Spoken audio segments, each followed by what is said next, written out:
is the Ninja Rob Podcast with Marco Perazzo and Tim Carpenter. The podcast for the true martial artist. Welcome, everyone, to the 24th episode of the Ninja Rob Podcast. I'm your host, Mean Gene Okerlund, here with... Look more like a Paul Bearer, I'd say. Come on, bro. This is awful. What's so awful about it?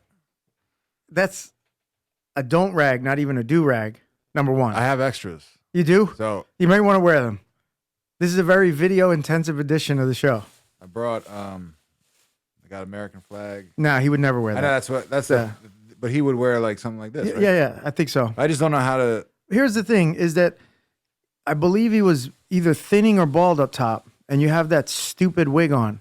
Right. And it makes it look like you have a head of hair. You're just not pulling it off. So I should tighten the do-rag up? I think so. All right. Yeah. You should tighten a lot of things up, starting with the do-rag. But yeah, I got extra do-rags if anybody's in the market. How much are you selling them for? I'm giving them away. Really? Well, maybe we'll give them away at the Ninja Rob seminar. Wow, what a segue. Yeah. For everyone that's I think we're up to like 28, 29 people registered for the seminar. November 17th, Julian's birthday.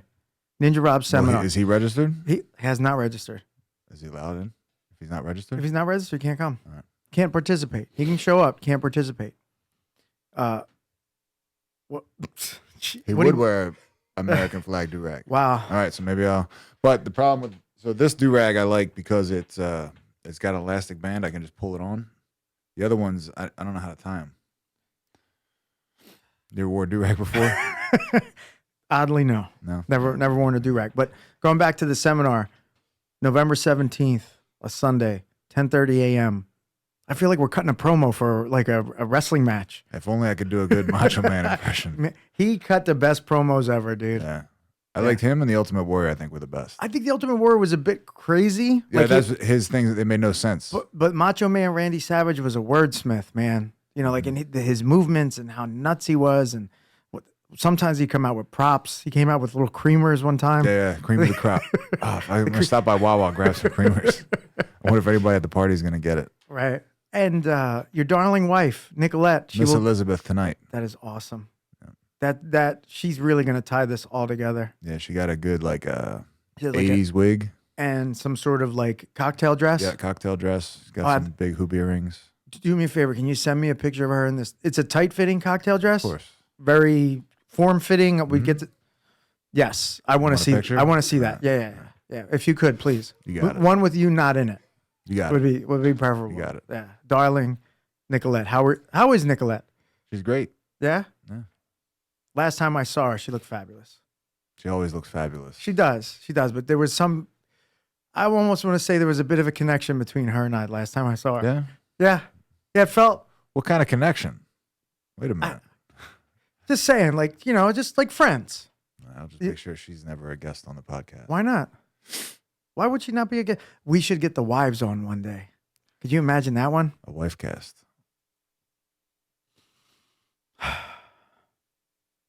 Bro, I can't deal with all this today. There's too much. This is like sensory overload.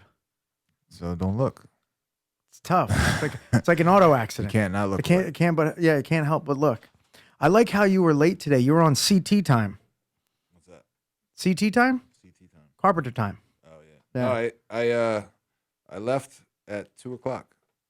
And that normally gets you here way before 3. It gives me time to stop at Wawa or Starbucks, but there's traffic everywhere. My GPS took me through the city for some reason. Through Philly? Yeah, and to avoid traffic, or everything was, and the streets were closed off. I couldn't get anywhere. Something going on. Oh man, some sort of race. Really? Yeah. Well, we're here now. We're here banging it out. Big day in fighting today. UFC Singapore. 8 a.m. started. Yeah, I wonder who watched it. I didn't, but I saw the main event. Did you watch it? I saw highlights of it. I saw highlights of the main event as well. Yeah. Looked strange.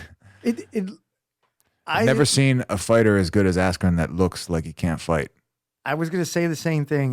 It's as if Dan Severn is in the 185-pound division. Yeah. Or it's 185, right? 70. 170. 170, yeah. Yeah. When Damian Maia looks like he walked out of World Lumpini class Stadium and is hitting you with He looked like he was basically picking shots in the highlights. Although Askren was landing shots, he bloodied Damian Maia's face up a little bit. Yeah, but I mean, like, Hit him with some big punches. okay. Well, I don't know if they were big, but hit him with some punches. Hit him with some punches. And did you see the single leg X to back take? Right? No. Yeah, that's what he kind of got him in. It looked like a heel hook position, but it was he went for the heel hook. Askren sat back or got knocked over, and Right. he came up with it. I thought Yeah. heel hook or single leg X. What do you think? He went for a heel hook He did go for the heel hook. Okay, from single leg X. single leg. So Ashigarami. Or as Zach Askin likes to call it, Ashigarami. Ashy, Ashy. like Ashy Larry. Ashy Larry. So, two of the clearly not the greatest strikers in MMA fought today in Singapore. 5-round should have been a 5-round fight. I think it ended in the Did third. you say two of the greatest strikers in MMA fought today? Did I say that? I think you just. Wow, two of the greatest grapplers. I know what you were trying to say, but Yeah. I think you said two of the greatest strikers. Maybe I meant to say two of the guys who would never be considered the greatest strikers in MMA. Arguably some of the greatest grapplers in MMA, Mm-hmm. right? I mean, Damian Maia, ADCC champ, Brazilian Jiu-Jitsu world champ, Mm-hmm. Ben Askren, UFC title contender. uh, Twice. Askren multiple-time NCAA champ, Olympian for the United States. I don't know if he ever won any world titles or Pan Am games, but clearly a very, very good grappler. I believe he competed. Did he compete in ADCC, or am I thinking of somebody No, else? not did that not. I know of. I don't think so. I don't know why I thought he competed in ADCC. Maybe some other good wrestler did. But anyway, it's a bunch of good wrestlers. But how high do you think the Brazilian Jiu-Jitsu community is right now? Happy for Damian Maia's choke out of Ben Askren. I'm happy about it. Are you really? I mean, I like Ben Askren a lot. Almost, I think I like Ben Askren more than I like Damian Maia. But What, as a fighter or as a personality? personality, just like I would rather watch. I think I would rather watch a Ben Askren fight than a Damian Maia fight. Okay. Just because I find his sort of scrambling more interesting, like his transitions and stuff are a little bit like different than what you normally see. Right. Okay. So I find him more interesting to watch. Like Damian Maia, it's like You kind of know what he's going to do. It's awesome, but it's just basic jujitsu, and Which is he awesome. makes it work. Yeah. It makes, even though that might be the first time I've ever seen single leg X in MMA, or that I can recall. Mm-hmm. And there was a heel hook finish in the heavyweights Yeah, I didn't see that. that I saw. I don't know who. Like I saw a highlight of it, but Ben Askren, 2 fights in a row where he Put to sleep. knocked out, choked out. Even though I don't really buy the fact that he was choked out in this fight. I don't think he was unconscious. I don't know. Very briefly, his arm went completely limp. I don't know. I don't think so. Not buying it. What do you think? I think he was faking faked. it? I think he faked unconscious after he tapped to kind of sell his manhood. I don't think. I think his When you're his out, arm you don't went use limp. your arm to brace yourself from turning over. Like when you're out, you're out. I don't think he did. His arm fell limp at his side. I don't think so. We'll have to review the tape. Because I just watched it recently, and his arm went limp. It looked. I didn't So- even think he so really when you- tapped. I think he was when you maybe say going to tap. when you say recently, you mean today? Because the fight happened a few hours ago. Yeah, I mean like a couple hours ago. Okay. More recently than the fight happened. Okay. Post fight, pre-show. Yes, like within the last 2 hours, I watched it, So and I wasn't wearing these sunglasses. either. yeah, I don't think there was a good call with those sunglasses, even though they're kind of close to the what. Yeah, they're. I mean, They're not good. no, No. why not? I don't know. Is it something? Maybe it's your face. I think I need a bigger beard.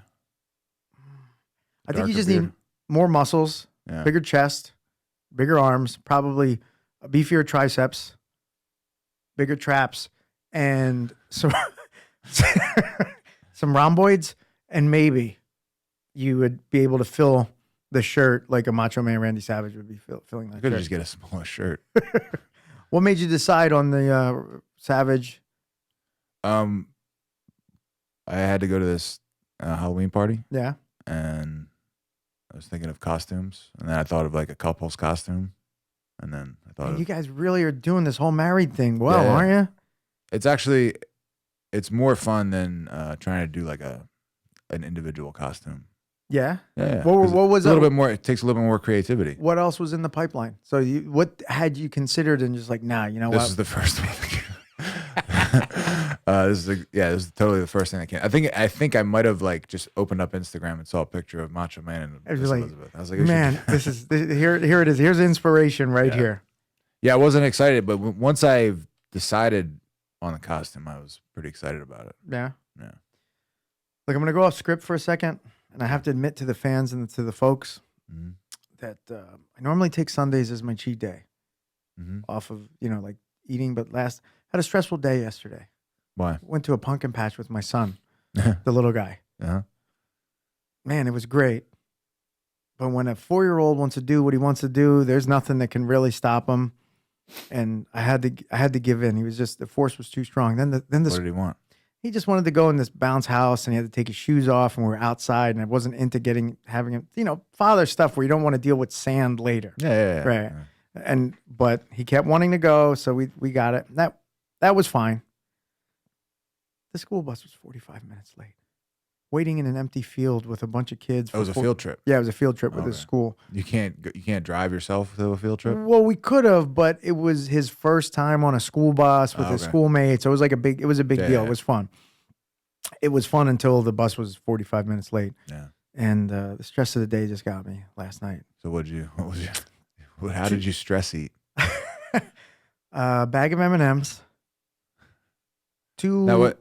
When you say a bag of M&Ms, what kind of bag are we talking about? Like a hollow, like the size of bag that you get to feed all the children in your neighborhood on Halloween, or a small like a little individual? A share size. A share size. Yeah, Who are you sharing with the whole family, or are you sharing with one other person? No, king size? The king size? Whatever. Yeah, the king's. But it says sharing, the large bag. The large bag. Yeah, Okay. yeah. It's like $2 at Wawa. But not the one for like a group of people. Well, there was some left in that one too, so I finished those off.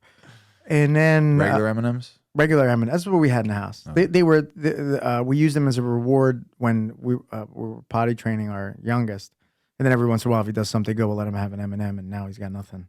I ate all his reward candy, and then I had whatever was left in a gummy bears bag, and a sour gummy bears bag. So regular and sour, yeah. A lot of bagged candy. Yeah, and then a couple Klondike. A couple. A couple Klondike cookie sandwiches. They use Like a strict couple. It's 2 Klondike, or when you say couple, do you mean 4? I wish An entire package. I wish, but there was only 2 in the freezer. Okay. So I guess Mrs. Fields has some sort of agreement with Doing a collab. A collab with Klondike. Yeah, it's like the Balance Supreme collab. Yeah. Where it's 2 chocolate chip cookies with the Klondike ice cream in the middle. They're very good. And then this morning, I'm not going to say the stress carried into the morning because I felt fine, but I got all the stress of eating last night. I got a waffle sizzly. Waffle sizzly. Where's the sizzly from? Wawa, the breakfast sandwich. Okay. So it's a waffle impregnated with. That would be a segue there, but I promise not to talk about anything. Impregnated with maple syrup. So it's the Wawa version of the McGriddle. With a waffle. Yeah. Okay. Yeah. And then I had a bagel with sausage, egg, and cheese too. Anyway. So 2 breakfast sandwiches. Yeah. What about breakfast sandwich tonight? Maybe 2. Carb loading. Loading something. Yeah, I don't know. Yeah. So, and how do you feel? I don't feel too bad. Yeah. I just need to get back on track. I need to get back onto my discipline. I've been real busy with work, thankfully. Things have been real busy at the school, and it's easy. When I have a stressful day, right? It's always easy for me to fall back to these bad habits. A little bit of the weakness shows up. It's the end of the day. I'm watching TV, and I'm like, oh man, this bag of M&Ms are calling my name. Yeah, that's rough. Yeah. So that's where I'm at. Say like it's hard to make. So you spend a lot of your mental energy not freaking out that the bus, not freaking out when you wanted to, you had to take your shoes off and be a good dad and all that shit. Yeah. So that took a lot out of you. And then waiting. No, but I'm serious. It takes a lot out of you mentally, like, because you're a guy that's used to doing your own thing. Right. And so when you have to think about other people, it's very tough. Right, when I can't just tell him to no, it's no, Right. and no not being an option. And then you have to waste all your other mental energy not spazzing out about the bus being late. and I, Probably had to bite your tongue when the bus did come. you know me. You know, If I could have cursed out the bus driver, I Right. would have, just because it's a group of 30 children with their parents. Right. You know, like playing in an open field. so you used all the discipline you had that day, and there was none left at the end of the day. So you ended up, when you see the M&Ms and the Sour Patch Kids and the Klondike bars and the Sizzlies, there's nothing left. That sounds about right. Yeah. Yeah. What do I do? What kind of what? You just get back on track. You gotta build your reserves up again. Okay. Go train jiu-jitsu. Maybe that'll. I was going to train today. I recharge taught you. a lot. So now, on days that you do a lot of teaching, do you have days where you teach and off like 3-4 classes in a day, or Yeah. do you still train on those days, or? Yeah. I try to force myself. Okay. Even if I just do like 2-3 matches, like, and it might be like hardly any. I might barely break a sweat, but I'd like to just move around a little bit. Right. Because So- I really feel that sometimes when I'm teaching, and I try to teach a really good class every time, right? No, Clearly. teaching can take it out of you too. Right. You And got to be on. we're, and sometimes classes are very, like I told the students, say, look, we're getting into this. Think of this more like a college study course. You're not going to break a huge sweat today.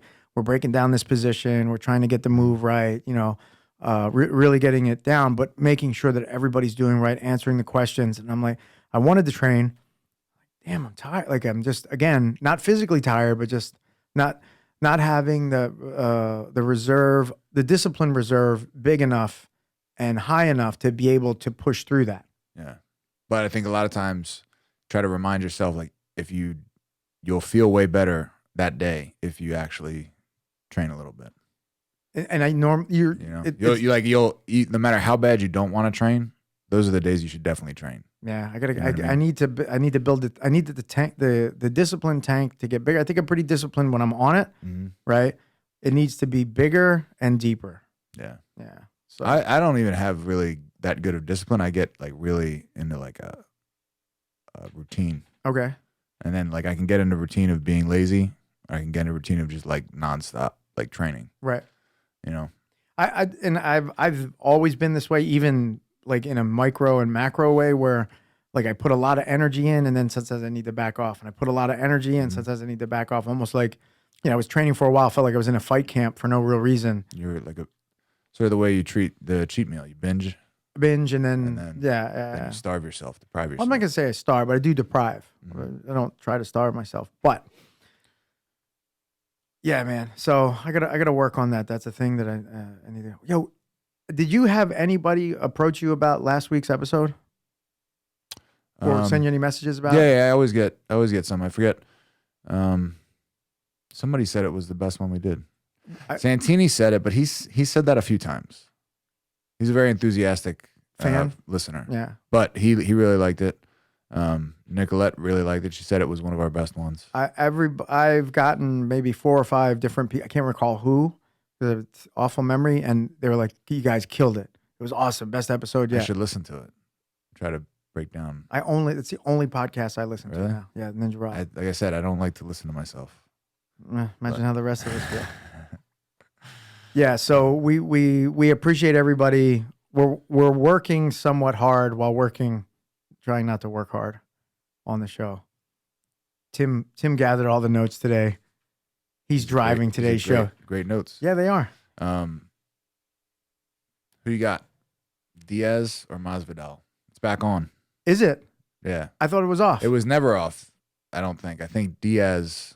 Playing head games? No, it could have been a couple things. He could be just kind of a dummy and got a notice and like overreacted to it. Right. Or his reaction of sort of putting it out there like early before USADA did Getting ahead of it? could have sort of forced USADA to back off a little bit. Do we have any idea what it was that he had? Yeah, they said there was a trace amount of LGD. I don't know what the number comes after it is, but LGD is a SARM. Okay. There was a trace amount of that in his system. What kind of SARM would it have been? What would have been the All SARMs are like testosterone things. Oh, okay. They all are testosterone. Okay, I thought some of them. SARMs, if it's a SARM. Okay. So some things are classified or Called SARMs. called SARMs, but they don't they're not like androgen receptor things. Okay. They're like they act on like other Right. mechanisms, but this is a SARM. Because Diaz is always going around the world saying, you're all on steroids and we're not, and I'm not. Yeah, I mean, and he's built like he's not on steroids. so is Lance Armstrong. Well, okay. Well, did he get, I thought he got caught for EPO, which is different, but Yeah, but he admitted testosterone, EPO, everything. yeah. Yeah, I mean all those guys are. Every cyclist in the world. Yeah. So, but they Competitive don't look cyclist. like. I mean, I think who's the pitcher? Roger something. Clemens. Roger Clemens. He was taking, that guy doesn't look like he takes testosterone. Yeah, we had the argument You at know? the school where baseball players aren't like they're athletic, but they're Right. not athletes. But No offense to any baseball I players like out there. I forget who I was talking to, but they asked me the same thing. They're like, you think he takes? I was like, wouldn't be surprised if any of those guys take anything. I think that's Any high level. What is that term? Das complainest too much. Das protesteth. Thys protesteth too much. But I don't necessarily think he is cheating. But so they said it was a tainted plant-based vegan supplement. Speaking of tainted plant-based vegan supplement, Uh-huh. we got a question. You want to Right. answer the question? No, just work with me here, Okay. Randy, Mr. Savage. My wife is recently Don't tell me she watched that movie. trying to become vegetarian/vegan. She's trying to destroy her health and Next day, the podcast gets a question. I'll read the question just so that we know what we're talking about. are we going to answer it now or are we just going to go back to it later? We can answer it now. We go back to it later, whatever you feel like. What is your advice to jiu-jitsu players who feel like, oh, not that one. Where is it? Have you heard anything about the benefits of switching to a purely plant-based protein diet? Signed Anonymous. Now, I sent it to my wife because I thought she sent it in. She claimed she didn't. Number one, what do you think? Do you think she sent it in? Because she had just started this plant. No, I think there's a lot of people. There's going to be a lot of people talking about becoming vegans and vegetarians in the next couple weeks, months. How come? Because there's a new Netflix documentary that just Okay. came out. Oh, I saw the one with like a bunch of athletes and the guy's involved in some MMA. You see, like he's doing MMA during this whole thing. Okay, that's the one you're talking about? It's called Game Changers. Okay. I haven't seen it yet, but it's it's just like a propaganda movie trying to. So what are your thoughts on veganism and vegetarianism? It's probably like if you just eat vegetables, you will eventually die of like a protein deficiency. Scurvy? Probably. Yeah. I mean, just like you'll eventually, I think it's kwashiorkor is what it might be. What? I'm going back to a nutrition class I took in college, so I could be wrong, but I believe it's kwashiorkor was a protein deficiency. But if you just eat vegetables, Right. you'll die eventually. What is But you can live for the rest of your life just eating meat. But aren't there some vegetable combinations? Not just vegetables, but some like grains and things, non-meat protein. Like if you Yeah. mix rice and beans, If you get a mix full protein, right? you have to really complicate your diet and jump through a bunch of hoops to find a way to make a vegetarian or vegan diet like work for you. Okay. You know what I mean? Now, do you think that there's zero health benefits to it or performance benefit?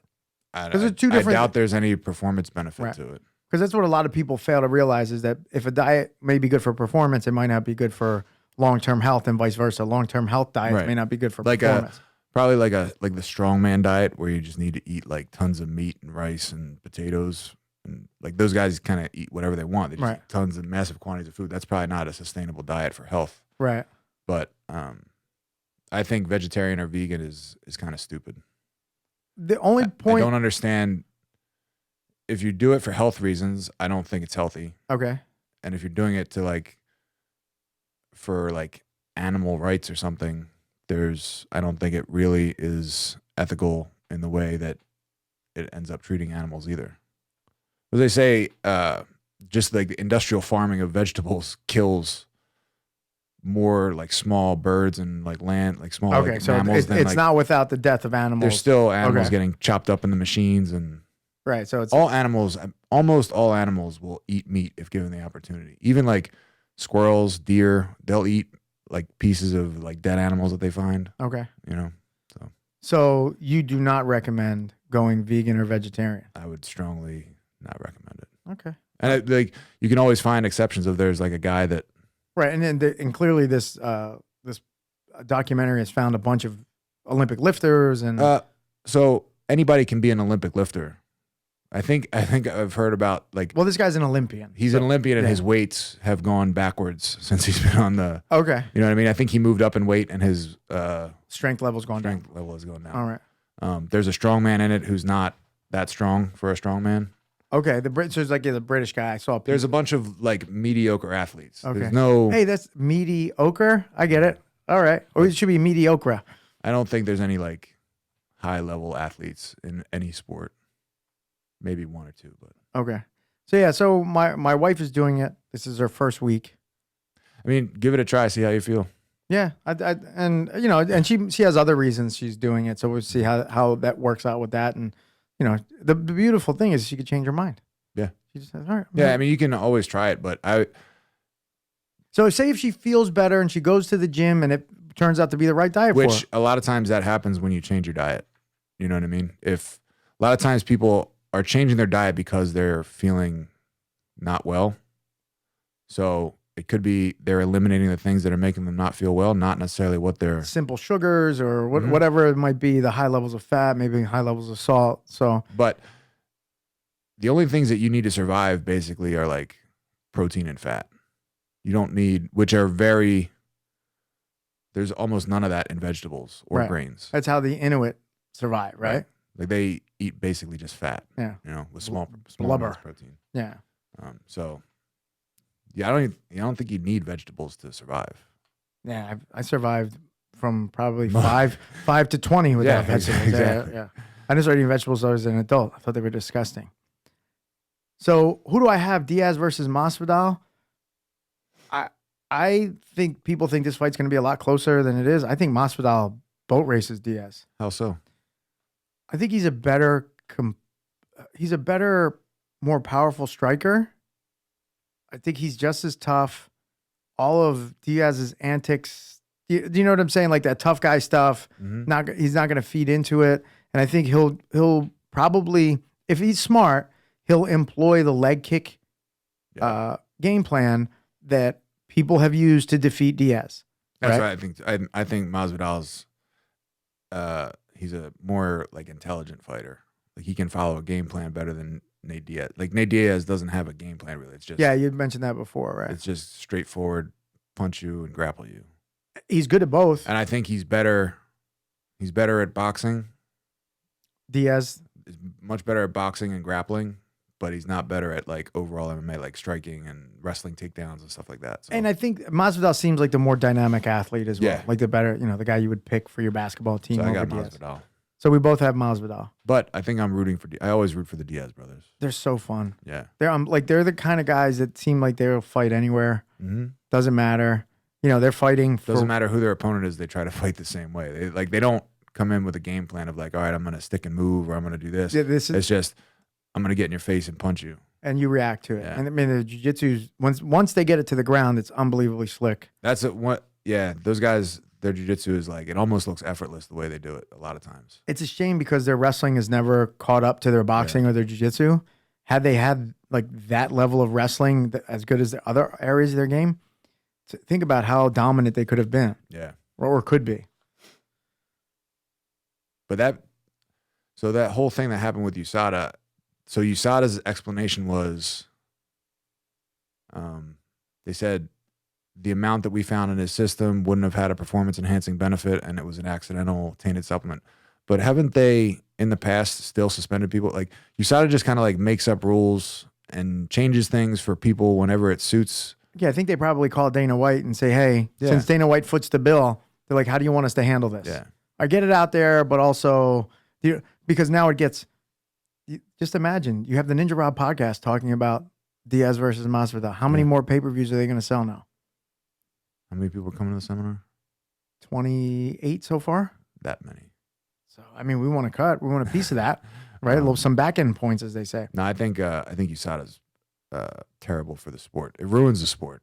So I was talking about it today at school. The only reason that the UFC brought USADA in To sell it. was to sell it. Yeah. There was no other need for it, and there's no other reason for it because you can't sell like you couldn't sell a tainted supplement or you shouldn't, because then you're going to get into issues. You can't sell a tainted organization. You don't think you could sell the WWE? I wonder who would buy it. I mean, it makes money. That's I think the main. I know, but depending on what money's buying it, right? Yeah. Like the Fertittas started the UFC, and this is going to lead into something else I wanted to talk about that's not on the notes, but they're, as we say or were, very well connected people, they're like your people, friends of ours. Yeah. If you know what I'm saying, wink, wink.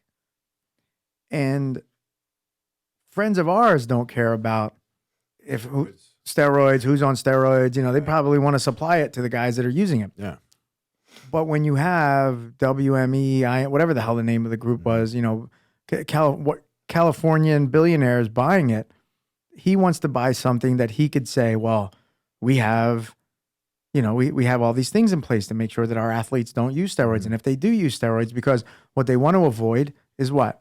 Congress coming in, having these big meetings to, having you sit there and just be like, well, why are all your athletes, dying from steroid abuse and blah, blah, blah. Well, we don't test. Well, yeah, but no one's ever died of steroid use. But all legitimate sports organizations, NHL, NFL, Major League Baseball, the NBA, all have some sort of testing. But I think they should go back to what they had before, just like the occasional urine sample test that they did. And every couple years, somebody gets. No, the stuff they had before was all mandated by the Athletic Commission. So right. this is on top of, right? Because I think maybe the Athletic Commission might be out of it now. I don't know. At least for the UFC, I don't know. No, they probably still do their own testing because that's something they would charge the UFC for part of their services. So I would imagine they still do. But you saw with that. What was that? Icarus. What was the name of that documentary? Icarus. Is that the name of it?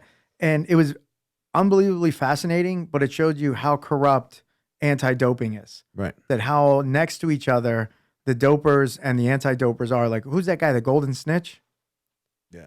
He was the guy that took down or wanted to take down Lance Armstrong, right? Or took him down, and now he works for the UFC. Yeah, people think he works for USADA, but he doesn't. He works for the UFC. He's the bridge between USADA and the UFC. It's like when you have a Goldman Sachs guy working at the Department of Treasury. Like, who's he looking out for? The people or his friends at Goldman Sachs? Yeah, I think it's terrible for the sport. I think it makes it look worse than if guys were just using steroids, that they have this sort of corruption. Right, but do you think that the normal fan even cares if it's corrupt, not corrupt? They're using, not using? No, that's what I mean. I think the normal fan would rather see superhumans going at it. Like WWE wrestlers. Yeah. Right. And that's why I think the WWE might be difficult for them to sell because of the rampant use of steroids. And it's entertainment, right? So there's no real reason to test guys other than it being, I guess, illegal if you're using these steroids without a prescription. Yeah. Yeah, man. I don't know. So would you say that gets you into something that wasn't on the notes? Oh yeah. Speaking of friends of ours, I really want to see the Sammy the Bull Gravano interview that he just did. He just did it like a week ago. Where? I forget. Vlad? No, not with DJ Vlad. With some dude. He's like an Indian guy almost. He does these really good long Sammy interviews. the Bull's a rat, isn't he? I don't know why you had to besmirch the guy's name. Sammy the Bull. Sammy the Bull was a stand-up guy till things happened. By stand-up guy, do you mean a psychopathic murderer? Well, how is that a stand-up guy? he did what his boss told him to do. That makes you a stand-up guy. So all the guys in World War II that did what their boss told them to do, they're all also stand-up guys because they followed orders? I think that's a bit of a stretch. I think all the trials afterwards showed that's not the case. But no, interesting to see what a guy like that had to say when, speaking of a friend of ours, like what it was when the Italian organized crime in this country was probably at its height, where they got John Gotti to be found not guilty 4 different times and the Teflon Don. And I would say that Italian organized crime is at its height now because they've turned legitimate and they started the UFC. You know what I mean? They're basically all they've transcended crime. They're into like big time real business now. I think now they're at their height. They're really. Yeah. Okay. I think it's more impressive for someone to be a legitimate business than to Agree. Oh yeah, 100%. 100%. Yes. Sammy The Bull is an interesting movie, an interesting character. We'll never want anybody to be like him or murder 27 people at the behest of sounds like you really look up to the guy. No, never did. No. But he makes some interesting claims in this interview. And to get somebody like him, the last time he did an interview was over 20 years ago. Oh. And now, was in the witness protection program, went back. He's out of it now? He's been out of it for a while. He got out of it, went back to jail because he was selling drugs. He's not a good guy. Right. Not somebody you want around your children. But so he's out of jail now? He's out of jail now. I think he's been out of jail for a while. He's in his 70s. He had some interesting things to say about Teddy Atlas. Oh, yeah? He called Teddy Atlas an asshole and a stumble bum. What does he mean by stumble bum? That's what they would call boxers that have gotten hit in the head too much. He's a stumble bum. He stumbles around like a bum. So the psychopathic murderer is calling a boxing trainer an asshole. Yes, because there was some beef, I guess, between the two, where Teddy Atlas may have said some things in regards to Sammy the Bull and being his a murderer, criminal. No, actually about his boxing training, something like that, because they worked out in the same gym or like that, boxing trainer stuff. So yeah. So interesting. And the other thing I want to watch is Edward Snowden on Joe Rogan. He just did 2 hours on that. Yeah, I think it's kind of interesting to see what he has to say about it all. Yeah, it's I don't want to know too much about it. It's like, even so, everybody's spying on you at all times. Right now, even with we perceive that the phone is off. It's like the kind of thing where like you can find out all this stuff about it, and then you're just gonna keep using your iPhone. You're gonna keep sending your So we're talking into microphones now. Right. I'm not gonna stop. You're talking about how much you admire Sammy the Bull Gravano. Yes. I didn't say admire him, but I appreciate what he did. What he did? what element of what he did you appreciate? You don't think he was successful? He was successful at what he did. Okay. He was a very good mobster. Yeah, I mean, he ended up not going to jail, right? And not dying in jail. Yeah. Yeah. What didn't Whitey Bulger, didn't he get killed when he was in his 80s? Yes. Got like his eyes gouged out or something? Yes, he did. Yeah. Yeah, he did. That's crazy. He got killed by a younger Boston area mobster who was trying to make a name for himself? No, was notorious for hating snitches and rats. And apparently Whitey Bulger had been left in the same area as this guy, and this guy took the opportunity to beat to death an old 80-year-old former gangster and snitch. Yeah. Right? And gouged his eyes out, and I think may have ripped out his tongue. I'm not sure. Yeah, that was it. I knew it was something super brutal. Yeah. So, man, you talk about, but I can't say that I feel too bad about Whitey Bulger getting. Why? I mean, he snitched on a lot of people and he killed a bunch of people. Same thing if like Sammy the Bull? If something were to happen to Sammy the Bull, I wouldn't be like, oh man, it's a shame. He's not a regular citizen. They both led a life that if something particularly offensive happens to them physically in their death, it's not unwarranted. Yeah. So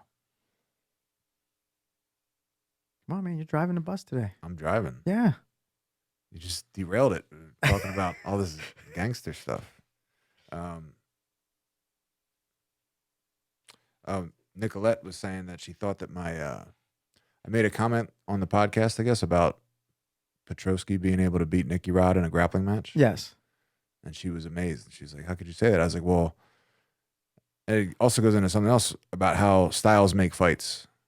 You know what I mean? Gotcha. So like Nicky Rod, and I was explaining Nicky Rod made his name off of beating like big, slow heavyweights that can't really wrestle. You know what I mean? But you put him up against a smaller guy that could wrestle better than him, and he gets smoked.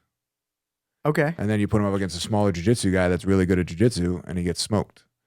So why would it be so amazing? And Nicky Rod himself is a guy that you would look at and be like, oh, this guy's just a blue belt wrestler. He's been training 2 years. He can't beat Orlando Sanchez or Cyborg, and then he does. Right.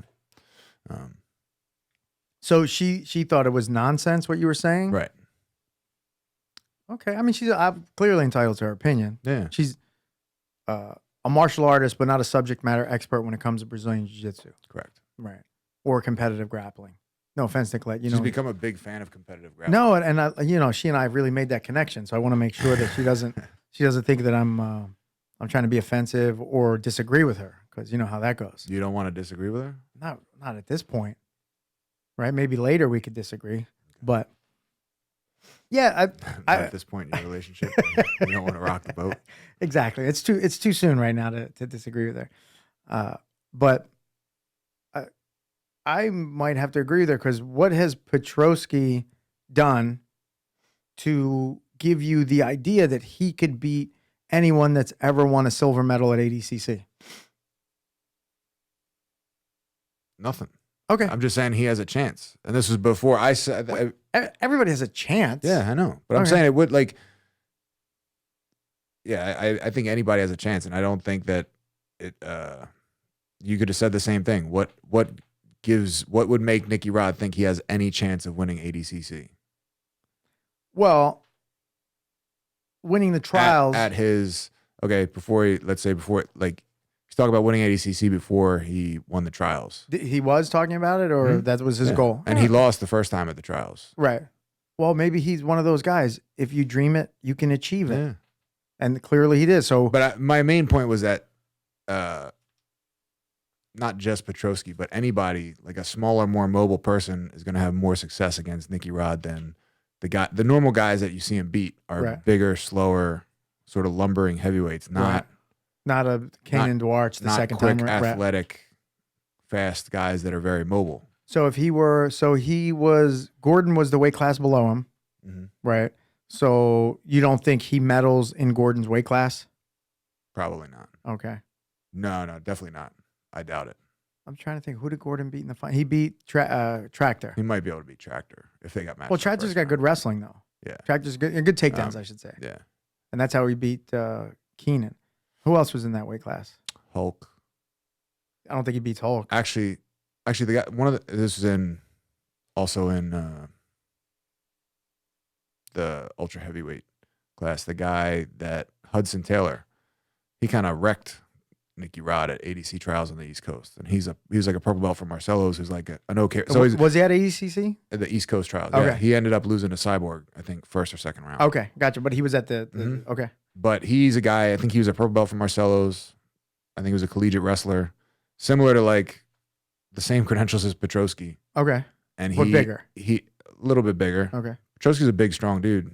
He can get up to. And I'm not like I've never even met Petroski, so it's not a commercial for Petroski. No, he's mentioned another question.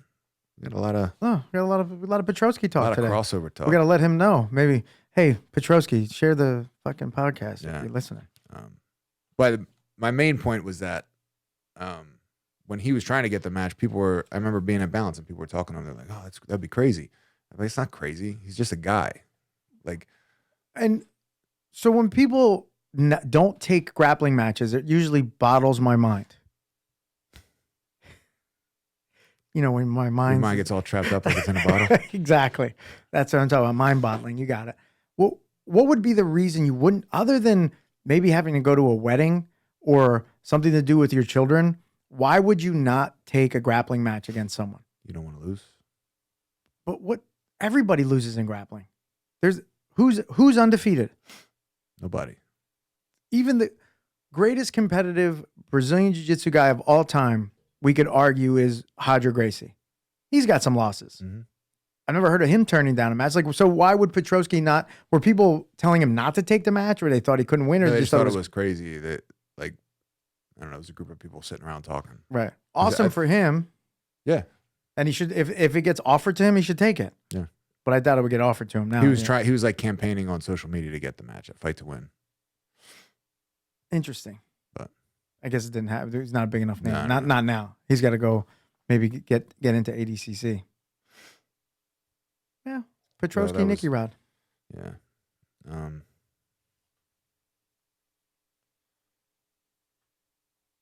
You want to get into the questions now? Oh, you didn't want to talk about anything else? Nah. Yeah. All right. So we did the plant-based. Yes. So what do you think? I don't think you offered your opinion. Yeah. So I don't know about from a performance standpoint. I don't think it's probably the best diet For performance. for performance. For long-term health, I don't know. Right? So that's not a good sign.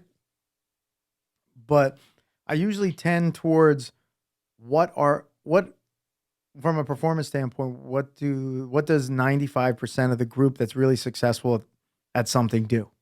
Right? So if you were to tell me that 95% of all high-level athletes are vegetarian, then I'd be like, man, there might be something to it. Or if they were vegan, there might be something to it. Yeah. Right? But they're not. So I don't think it is. I doubt that there's that many outliers out there that it's correct for them for performance or for, and from long-term health, I don't know. But like anything, if it's like that old saying that families that have books in their home raise smarter children, it isn't because the books are there. It's because they think enough that they know that books are important, right? And and since books are important, the parents are thinking that, all right, my child's education is important, and we want to make sure that they're getting access to these things and so forth. So it's not like a room full of books makes a kid smarter. It's a culture that would get a room full of books helps make a child smarter, right? Right. So going into what you're saying, being more health conscious, if you change your diet even to because you want to be more health conscious and you think being a vegetarian is the way to go, then that's going to be a whole cultural shift for you. And you're going to be, if it goes well for you, you're going to be more healthy all the way around. It's a dynamic shift. Like you're saying, you're cutting out things that are bad for you, so forth and so on. So, yeah. And even if it goes bad for you, like at least you'll learn that if it works or if it doesn't. Yeah. So, I hope it works out well for my wife. I'll tell you that much. Yeah. Let's get updates. Yeah. So maybe we'll get her on the show. What is she eating? I don't know. That's the weird thing about, I think we're going to get a tomato pie today. So she's not vegan. Isn't there butter and tomato pie, or there's Parmesan cheese on we top? can get plain. Yeah. Tomato pie is really good. I like tomato. Yeah. Big tomato pie guy. I think I'll go to Cash's and get some. Yeah, but that's what, when you switch to that kind of diet, it's very tough to find food to eat. You know what I mean? Mm-hmm. Because you almost end up eating a lot more processed shit because you get into all the fake meats. Yeah, so You know what I mean? she's been going to get a lot of just vegetables and fruits and rice, I think. So I don't know, beans, but what's her protein sources? I guess rice and beans. She's thinking that there's a lot of other plant-based protein sources. I don't know. I'm not getting too heavily involved. But you're continuing to eat steak. Yes, and she's preparing steak She will and bacon. prepare steak for you. Yes, she did the other day. She prepared me a steak, but it was very nice of her. All right, I'll read this next one. What is your advice to jiu-jitsu players who feel like they're plateauing and not making any progress? Signed, Anonymous. Mr. Savage. You need to try new stuff. That's usually when you're plateauing, it's because you get into a habit of you're using your good moves. And then a lot of times you're using your good moves against people that you train with all the time. So they figure them out. So you're going to need to make adjustments. You need to open up, Right. You need to just either set different so maybe do wrestling for a month and be I'm just going to work on top. Takedowns. Yeah. Just Okay. work takedowns for a month and avoid doing if you're always pulling guard, or the opposite. If you're always on top of people, be I'm only working for my guard for a month. Right. That kind of thing really opens up your game, So to be obsessive about a certain position. Pick one thing. Right. That's how I in general try to approach training. Is I always have something that I'm working on. How would you run your classes to prevent that from happening?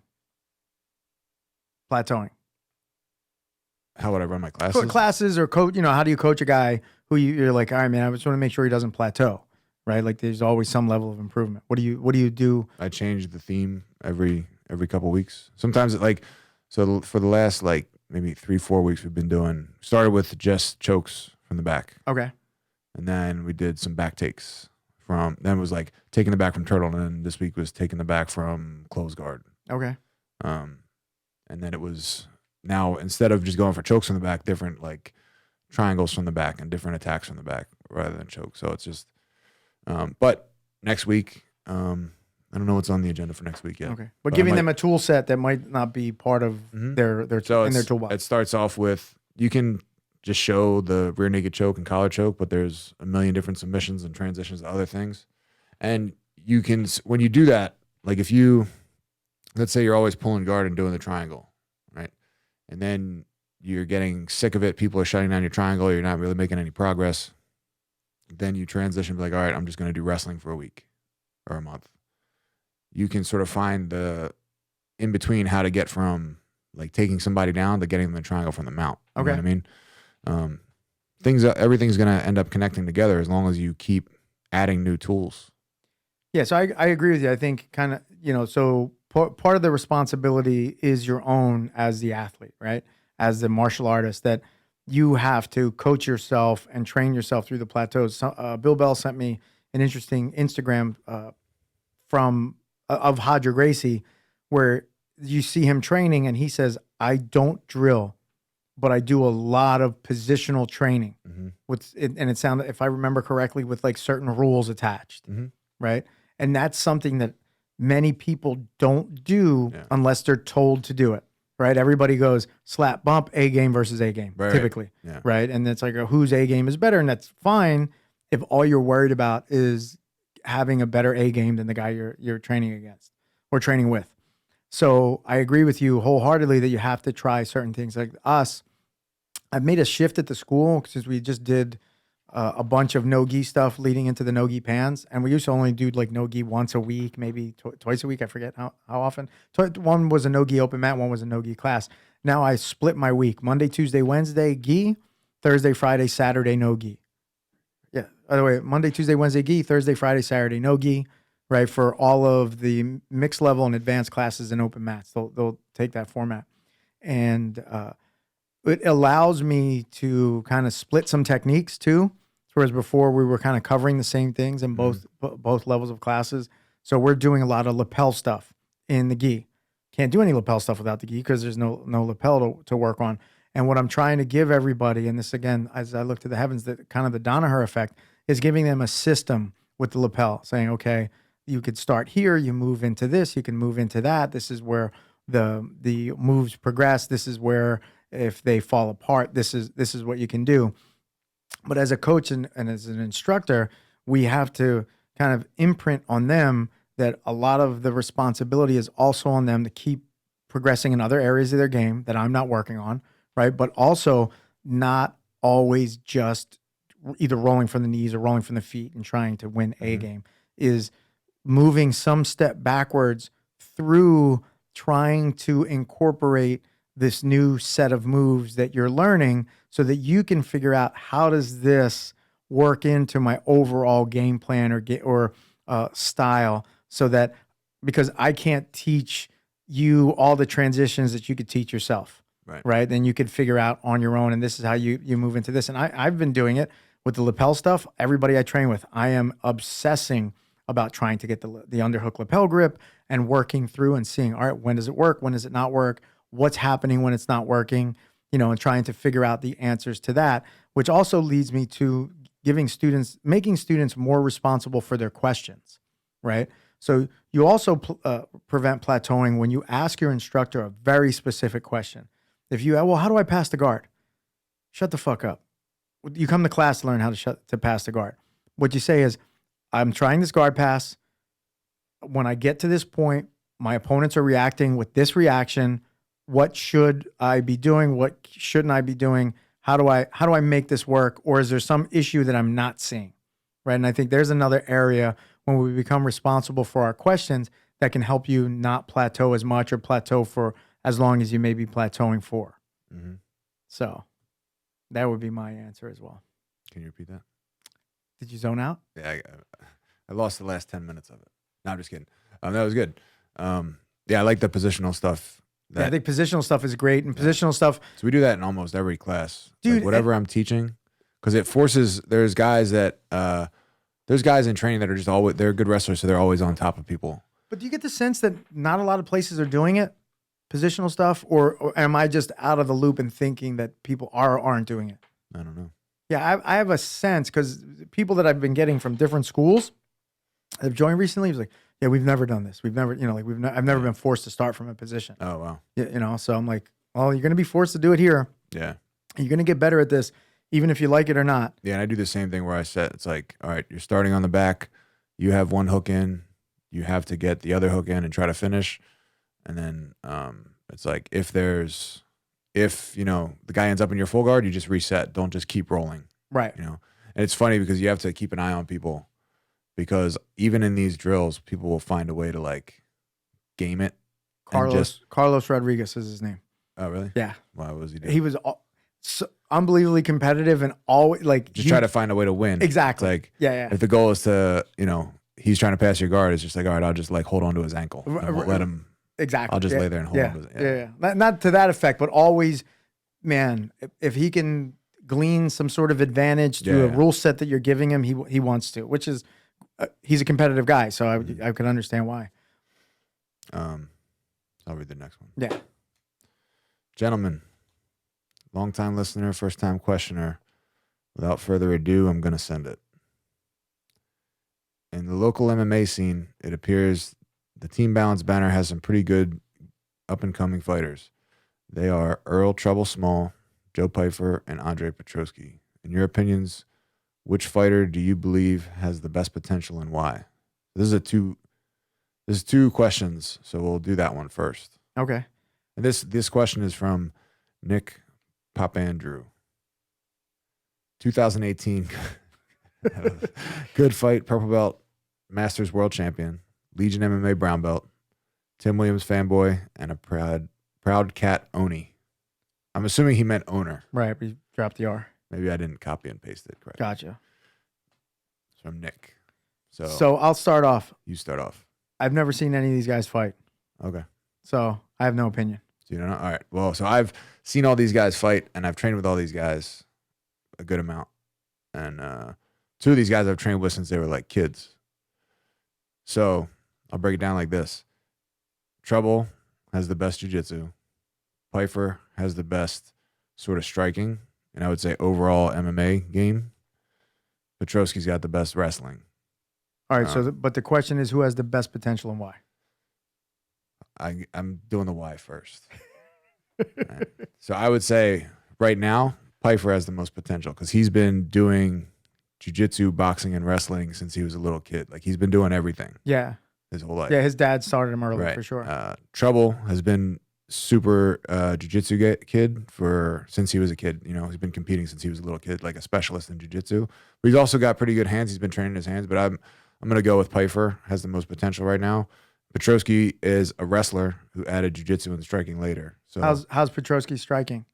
It's pretty good. Yeah. He so I cornered against him once in an amateur match, and he lost the first round because he ended up getting taken down by like a bigger, stronger wrestler. Okay. But if the fight had been a 5-rounder, he definitely would have won it because he was coming on as the fight went on. He was getting better. Okay. And so they all have a ton of potential, but I think right now Pyfer's got the most potential, and he's also seems to be the one with the sort of plan of attack for a career. Like he's fighting very consistently, and seems to be like following a plan. He's got like a manager. Stuff. Two out of these three guys train in Delaware, don't they? Yeah. Okay. But they all. The thing is, they all come. They get together and train a good amount. I think Pyfer goes down there. They come up and train with him. Nice. So yeah, they all train together a good amount. You want me to read the second part of the question? Yeah, I feel like this might be a shot at me. I don't know. Let's hope so. Yeah. All right. Why is it that a large percentage of good fighters / jiu-jitsu practitioners have dogs that are large and menacing in appearance? Is there something they are compensating for, or is there something I'm missing? I'm a cat guy. Does that mean my jiu-jitsu is crap because of my pet preference? Papandrew, your jiu-jitsu is not crap because of your cat preference. It's just crap because you have crap jiu-jitsu. Nah, his jiu-jitsu. I'm just kidding. Yeah. I think this is a shot at Tim Williams, to be honest with you. His dogs aren't menacing looking. They're pit bulls. I mean, they're universally feared by stupid people. Yeah. So yes, as a cat owner, as a cat guy, you are missing something. So when you own a cat, you don't really own it. you don't really have, you have a very like sort of one-sided, you're in a dom sub relationship with a cat, and I never got being a cat owner. and the cat is the dom. Like Yes. The cat does not care if you live or die, right. other than the fact that you might open its food It shows you affection, when it wants. but then it'll also just like scratch you for no Right. reason. Yeah. You know what I mean? It'll piss on your stuff. A good dog always lets you know that it's yours. Right. Yeah. And the reason why a large percentage of good fighters and jiu-jitsu guys have dogs that are large and menacing is because it takes, dogs are also wild animals, but if you're the alpha of the group, the dog will follow along with you. But dogs will also test you. Like I've had my dog since he was 8 weeks old. I love WAP. He's a great He'll dog. still like every once in a while he'll get a little bit. The dogs always test you to see if you're still dominant, still the man. alpha. Not like they try to like bite you and attack you. Okay. But they'll try to disobey you. They'll see what they can get away with. And you have to sort of like. How does that show up? Like, what would be an example of that? It can be simple stuff like they just might not listen to you when you call them, or. This whole look has grown on me. Yeah. I think you might want to go with this. Me for the rest of my life. Yeah. Like just come in tomorrow with it. The bandana. All right. I don't know if you need the wig, but the bandana might be in play. Right. Yeah. But go ahead. These sunglasses hurt me. But so, yeah, the cat thing, you're very submissive if you have a cat. I don't get cats. I think like they're cool looking sometimes. They're like they're amazing clean. animals. They're clean. The litter box. I don't get the litter box. Yeah. That's the other thing is cats will often just piss and shit in your house. Yeah. A good dog, if you've raised your dog correctly, if you're It'll let its bowels explode before it shits on you. it will ask you permission to go out for you to take it outside so it can go to the bathroom. So it's the Whereas a other cat- side of the other side of the dom sub. Exactly. Yeah. But it's not with a dog, it's more of a mutual give and take. Like they give you undying loyalty and affection and company. And you know, a dog is also, it requires it's more responsibility to have a dog. It's more like having a child because you're responsible for. I want a dog so bad. Yeah, they're awesome. Yeah. Everybody should have one. Be great for your kids too. I do. I believe so. I would love. Yeah. Yeah. So it takes a real man to have a real dog. Okay. You know, And that's why these MMA fighters have these big menacing dogs. yeah. You know, I don't think Tim's dogs are large. No, but they're maybe he is taking a shot at you. But your dog's not large either. He's not menacing. He's No. a handsome. He is very handsome. Um, Might have been one of the cutest puppies I've ever seen. yeah. Yeah, it was a beautiful pupper. Couple things before we wrap it up. What's up? I didn't get into it earlier, Mm-hmm. but I also had an apple fritter today. How was it? I was really unimpressed. You sold it hard. It's not, I mean, you had it today. Yeah. So this is the problem is your palate has been deranged with all the sugar, because the apple fritter is not the sweetest. No, it's not. But I was fine with it not being sweet, even though it's got the sugar crust on it. Mm-hmm. But I don't know, man. It felt like a Bobo McDonald's apple pie. No, not even close. Come on, man. Yeah. It's a completely different. Just the taste, though. Even when I got to the apple, I go, yeah, there's something. I'd rather have gotten an old school fried McDonald's apple pie. There was So the thing, but this is what I'm saying. Like, I think you have a much bigger sweet tooth. Like you like an intense sugary experience. You know what I mean? Like anybody that eats I'm not gonna M&Ms and Sour Patch Kids and drinks soda and shit like that. I didn't even mention a soda. But I mean, I know you. So hand to God, no sodas have been involved. No, I'm gonna be. But I know you. I'm gonna be like our guy JB. I eat my calories. I ate my sugar these last 2 days. Right. But it's still like you like to ingest sort of like a pure sugar product. Whereas like I like a more sophisticated pastry, something with like a little bit. It's a little bit I more feel like subtle. You're trying to offend me. It's not offense. It's just you're trying to be subtle with the. No, my palate is a subtle appreciation for the finer pastries. For the Wawa apple fritter. So you can go to Wawa and you can get a donut iced with, it's like with sugar icing and sugar sprinkles on top. So that's for somebody that is, that's for children. somebody trying to be a diabetic. I get it. Yes, Okay. it's for children. It's got like bright colored things that you know. No. An apple fritter is, it's a much more earthy, sophisticated pastry. Some of our fans have done some research into who makes the apple fritters and all of the pastries for Wawa. Who does? J&J Food Company. Yeah. Should I know who J&J? No, just letting you know that we have people doing research for us. Who's doing the research? Josh Sherlock. Do I know Josh Sherlock? Oddly, Josh Sherlock. Of J&J pastries? No, but he's a new student. He listens to the podcast, and he found out for me. What does he think about the apple fritter? We haven't talked about the apple fritter. I haven't talked to him about the Steve apple Wilson fritter. got one. I wonder what did he? I don't know. Steve Wilson's always going to agree with you. So Not always. We've had some disagreements. not many. So speaking of our boy JB, He's back. man, I was so happy to run into him. Is this podcast talk? Yeah, it's we could just 2 seconds. Okay. Very happy to see him. Yeah. We'll see if we see him tomorrow. Did you? Was it an accidental meetup? 100%. Where was it? I was coming out of my car. I saw him driving by, and I'm like, I think he's gonna park. And I sat on a bench, threw my hood up, and as he was walking by, big hug. It was like we hadn't seen each other in years. I'll bet it was not an accident. You think he was trying to see us? I'll bet he Was hoping to run into us? He has been following you for weeks. Oh, really? And yeah? Hoping to bump into and then have this conversation. hoping that you would eventually. He drove by hoping you would see him, and then give him the opportunity. We'll to walk. see if we see him tomorrow.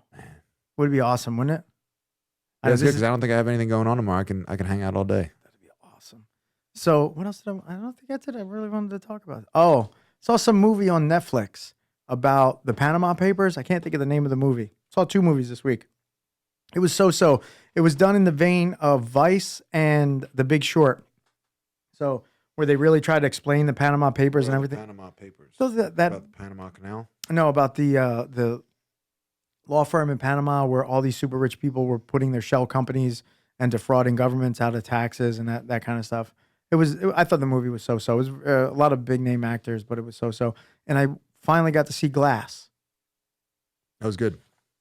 I like all that guy's movies. M. Night Shyamalan. They're all good. I like all the twists in them. Even I think they're all good. Yeah, so I saw that. I thought it was pretty good. I like how it wrapped everything up. I thought that was good. I really like the way they wrapped it up, like the secret organization. Yes, yeah. That stuff's cool. Yeah. So his stuff is kind of outlandish, but it's good. Did you ever see the one where the plants were killing people? yes, That one is one of my favorites. yeah. I like a lot of them because they're filmed in Philly, and I always like trying to figure out like where they're at. So you like movies because they're filmed in Philly? No. I liked a lot of his movies, especially because they were filmed in Philly. I didn't like all of his movies, but you don't think it's a Philly?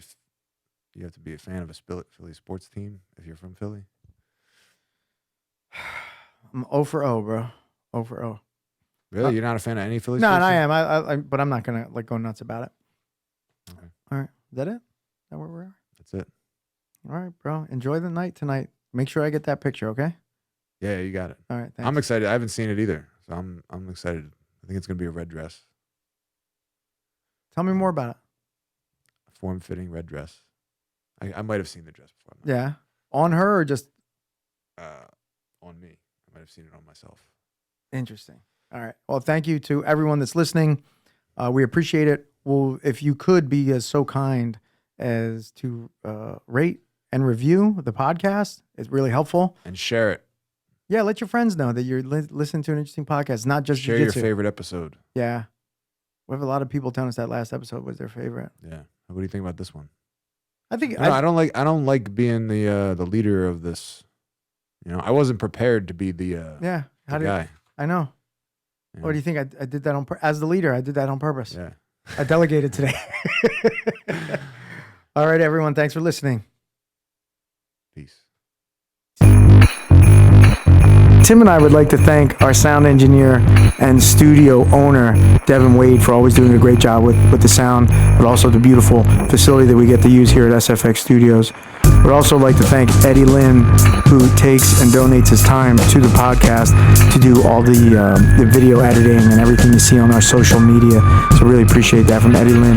And we'd also like to thank our friend Ralphie Darden, aka DJ Major Taylor, who gave us the original music that we use. So you're welcome, Tim. For and almost just as importantly as everybody else that he mentioned, we would like to thank all of our listeners that submitted questions. This is the Ninja Rob Podcast with Marco Perazzo and Tim Carpenter, the podcast for the true martial artist.